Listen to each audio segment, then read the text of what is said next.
Memorizing your ukulele fingerboard is not impossible, and it doesn't have to be a boring exercise. Today I'm going to show you how to do it using one simple melody, If I Had You, which sounds like this.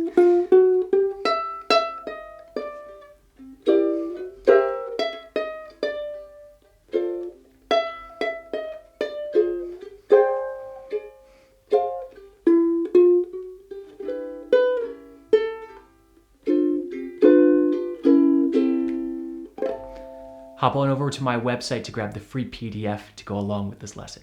Let's get going. Pianists have it easy. They learn their notes on one octave of the instrument and magically they know where every note is on all 88 keys. But for us, we're really working with 4 tiny pianos here. Each string has different note locations, and something that we often neglect practicing is single string melodies. And this is so beneficial for a number of reasons. The biggest one is that we really get to see the relationship between the notes. How far apart are they? We can see that physically, where when we're going across strings, it's really hard to see the musical distance between notes. The other thing is that we're really taking out a technique hurdle, because for this exercise, we're only going to play with our first finger. We're not going to worry about fingerings, what's proper, what's the most efficient. It doesn't matter. We're just going to play with the first finger so we can think solely about the notes that we are playing. So we're starting out on this open E, and we're going to walk up chromatically to the 3rd fret. And that means that we're going to go up 1 fret at a time. Open 1, 2, 3.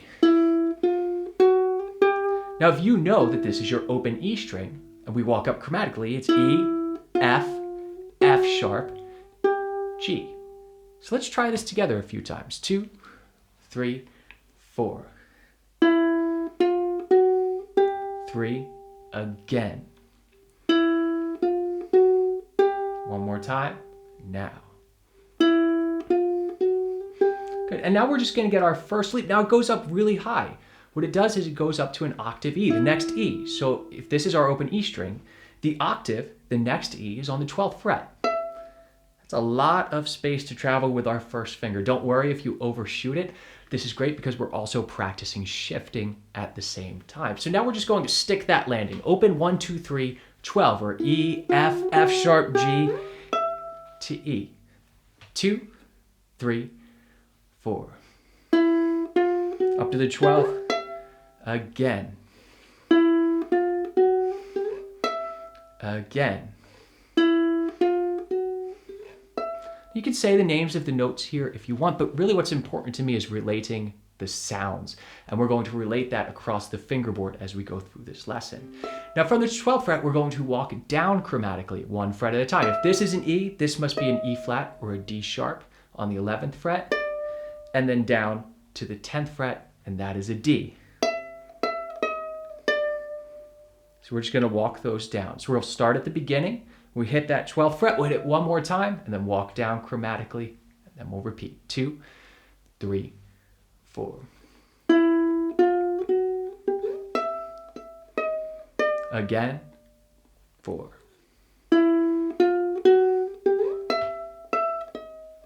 3, 4.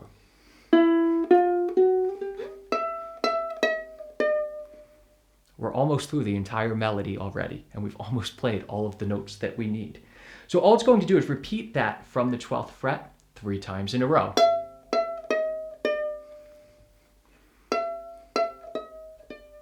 All right, so let's try this. This is the first half of the melody. 3, 4.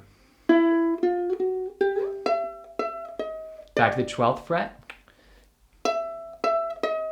And one more time, 4. Try that whole passage again. 2, 3, 4. Back to the 12th fret.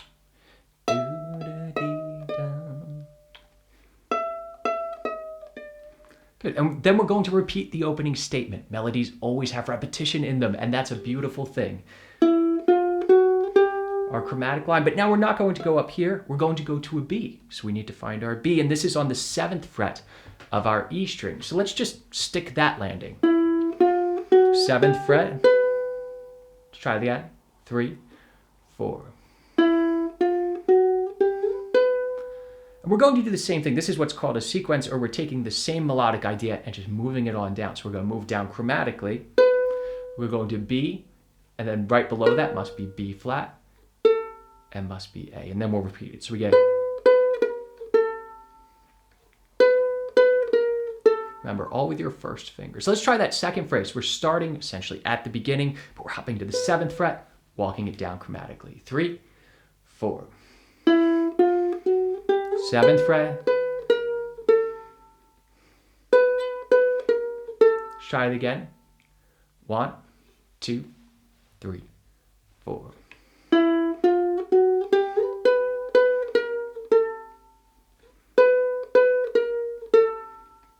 Let's try the entire A section to the first setting. 2, 3, 4. Walk it up chromatically to the 12th fret, down. Repeat from the 12th fret.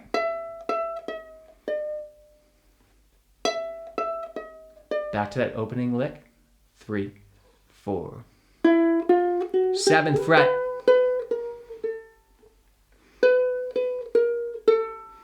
Two, 3, 4. We'll repeat. 1, 2, 3, 4.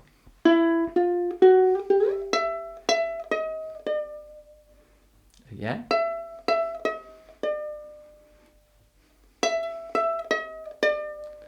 Two, 3, 4 from the open E. And now the second one's going to be just a little bit different. So our last lick is 5, 3, 5, 8. And these notes are A, G, A, C. So we're getting that extra little note in here. 3, 4, try it with me. 5, 3, 5, 8, 3, 4, 5, 3, 5, 8. So let's take it from the second phrase here, so where we're walking up and jumping to the 7th fret, and then we'll end with this so we can hear how it sounds. 3, 4. 7th fret. Attack this note again. 5, 3, 5, 8. Let's try it again. 3, 4. The A again. Good. Let's try the entire A section just on the E string. 2, 3, 4. To the 12th fret. Walk it down. Again. Again. Walk it up chromatically. 7th fret. Again, walk it down. 2, 3, 4. Back to the top. Ready, go. Repeat.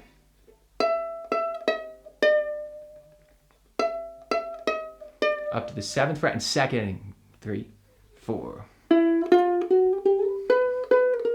Play that note again.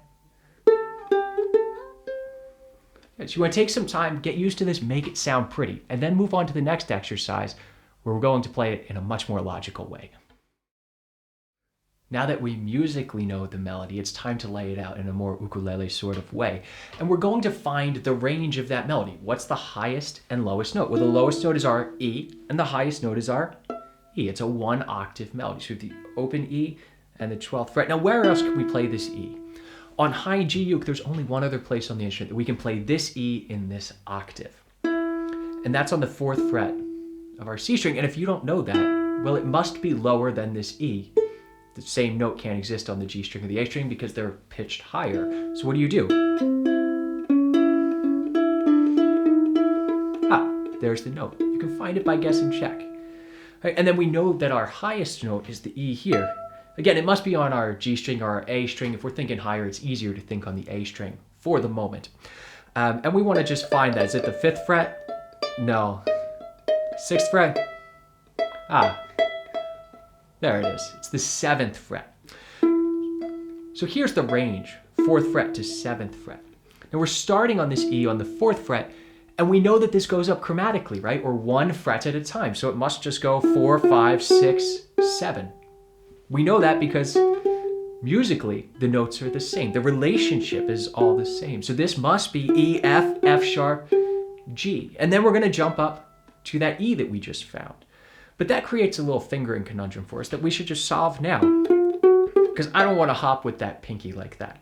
So I'm going to make the fingering 1, 2, 3, 3, and then my pinky is free. So I have this little baby shift here from the 6th fret to the 7th fret.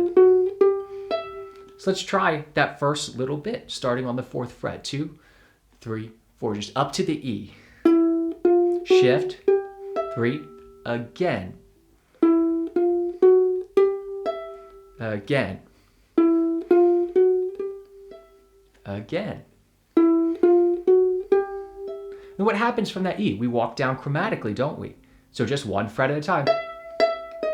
So it must be 7, 6, 5. Let's try that. We know repeat this 3 times. And again.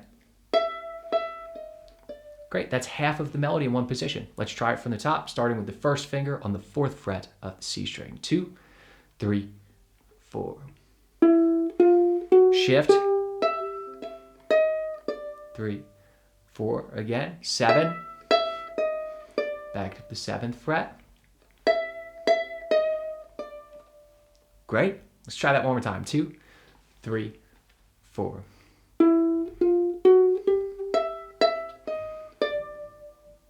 Again. 4. And what happens? Repetition, right? We go back to the beginning. And this time we don't need to necessarily change our fingering because the leap's not as big. Because where is that B? We need to jump to a B now, right? But we already know where that is because it's right here on our E string. We already found it on the 7th fret. It must be right here. And then, oh, we just walk down. So wait, we already know this. Isn't that great? We actually just have to solve the second ending because we already played this part. And the second ending, we went this big one. So all of this is in position, but this G doesn't work for us. So we need to find that G elsewhere. It's the same as our open G. We could use an open G. If we can find that, it's on the 7th fret. So we're gonna go 5 on the E string, 7th fret of the C string,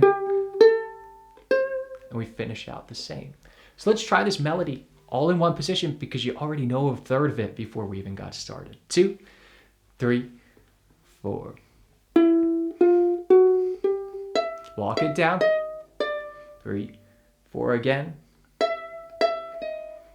3, 4. 2, 3. Back to that E on the 4th fret. Over to the 7th fret. Walk it down again. 2, 3, 4. Back to the beginning. 3, 4.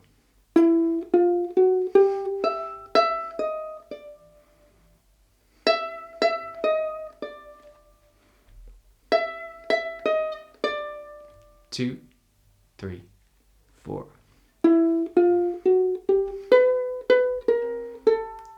And over to the C string. That's our whole melody in a closed position. So once we get the melody on a single string and then in a logical closed position, then it's time to find it everywhere else on the fingerboard. I hope you all are enjoying this lesson. If you want to dive further into this tune, join me over on the Tin Man's Magic Ukulele Club. As we learned this melody, we didn't learn it as a monolith. We learned it phrase by phrase. And now we're going to take the time to find each of those individual phrases on every single string of the instrument, all of our 4 little keyboards, so that we can relate that playing this is the same as playing this, just as we did in the open and closed exercises. So with this first phrase, it's just walking up chromatically. We already know that on an E string and our C string, starting on the 4th fret. And we need an E on our A string. Well, we don't have a lower one. We've already said that this E only exists on these 2 inner strings. It also exists on low G if you're playing low G. But we're not going to worry about octave here. We're going to worry about the notes. We know that this is an E, the 7th fret, because we walked down from there before. So now we're just going to walk up. The melodic concept is the same. Walking up the frets.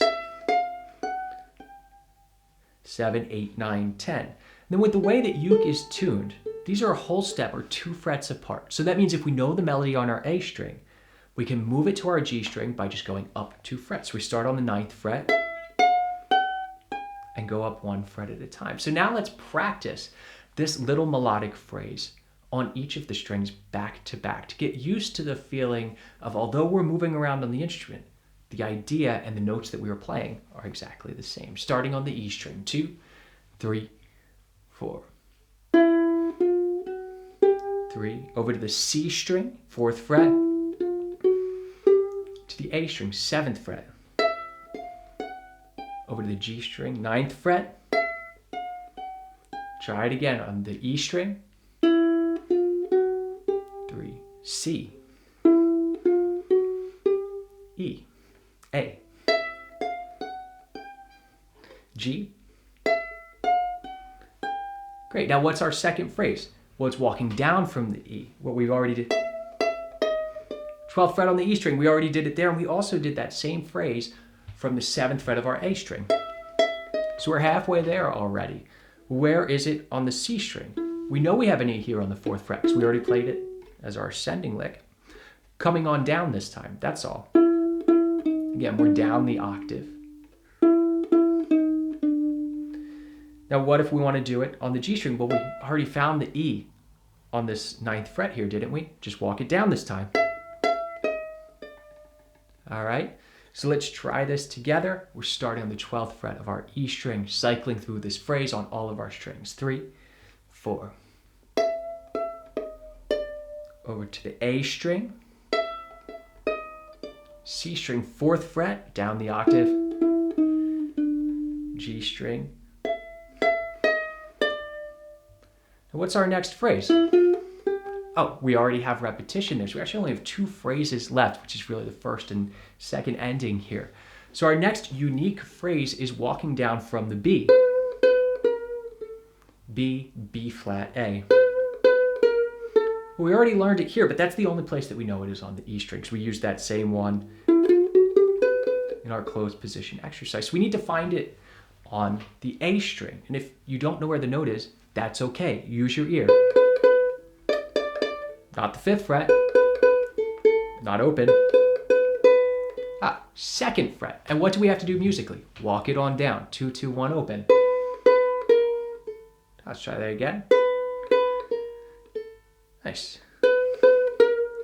Same thing. And what if we want to do it on the C string? Well, C's here, we're playing a B, so it can't be lower. It must be all the way up here to the 11th fret. Same idea, just walking it down. Now what about on the G string? Well, we know it's the 2nd fret on our A string. Bring it up 2 frets. There it is. So let's try this little phrase on every single string, starting on the E string. 3, 4. Over to the A string. Up on the C string, 11th fret. G string, 4th fret. Great. We just have one little phrase left, which is the end of our second ending. We've already played this here on the E string, and we played one of the notes here on the C string. So if we know that relationship already, so we know that that's a G on the 7th fret. So that A, how far apart are these two? 2 frets. So that must be starting on the 9th fret. And then C is going to be the 12th fret, because it's always the octave, right? And what about on our A string? Well, we're starting on the note A. So there's our open A. We can't go down to that G, can we? We could go open G. Or we can go down to the 3rd fret of our E string that we already know. So we're starting to go across strings. What about the G string? It's got to be the 2nd fret here, right? 2 frets higher. Where's the C? Oh, let's just think about the relationship. As we're here, how far is that? 3 frets, right? So it must be the 5th fret, 2nd fret to 5th fret. All right, so let's try this one together, starting on the E string. 2, 3, 4. C string, 9th fret, open A string, 2nd fret of the G string. So take some time and learn all of these melodic cells just on each string, not crossing over the strings.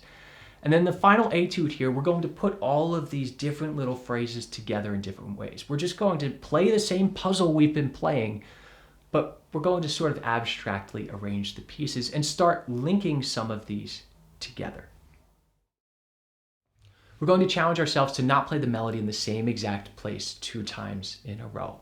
And this is just one example of how you could do it. You can make an infinite number of these exercises to practice yourself. And I highly recommend you just take each of these little cells that we've worked on and arrange them in different ways. Because putting them together like that is what's going to help you remember that these notes are all the same. We're just playing them in different positions. So let's start on the C string. We already know that. That's our closed position phrase. Great place to start. But then I don't want to repeat this here. I'm going to bring it down the octave. Let's put it on the C string. Let's play it up on the G string. Why not? Let's try that first little phrase of this etude. 2, 3, 4. Down to the C string. Up to the G string. Because I'm here, I'm going to play the next little bit of the melody up the octave. Let's hop to the A string. We know that it just walks up, but then our B, let's play that somewhere else. Let's try the E string. Same phrase, we're not going to do the same one. Let's go to the A string. So let's try that phrase. 2, 3, 4. Hop it down. And down on the A string. Good. And then we're going to start the next phrase. We're going to mix this up a little bit. This isn't going to be just one of our set melodic cells, but we're going to start combining them. So if you're on low G, this won't quite work. We'll change one little note for you if we need to, but this is a campanella line. So we're going to go open E, but then we're going to play the 5 right here on our C string. That's our F. And then open G. And then let's hop up here. We haven't played this melody on the E string yet. We need to change it A string. Change it C string. Let's try that little phrase. 2, 3, 4. Play it somewhere else. Somewhere else. Okay, now where else can we play this little chromatic melody? And then let's do it on the G string. Ooh. A fingering we might not normally think of because it's not linear. We're hopping back on the instrument. If you're playing low G, it's going to sound just fine. We're just using octave displacement again. Then hop back to the E string. And we're going to cross over to grab that C. So you can take this final little etude and start putting these puzzle pieces together. But really the real fun comes in memorizing this and putting the puzzle pieces together in different ways by yourself. Now, of course, after this little lesson, you're not going to have your fretboard memorized. But this is 10 of the 12 notes that we ever need. We're just missing C sharp and G sharp. And of course, they're a fret off of the G and C that you have already found. But what I really want you to think about is this is a way that you can take to learn a melody, and it takes a while, but it's going to familiarize yourself so much more with the instrument and get you more acquainted with where all of the notes are. I'll see you all soon.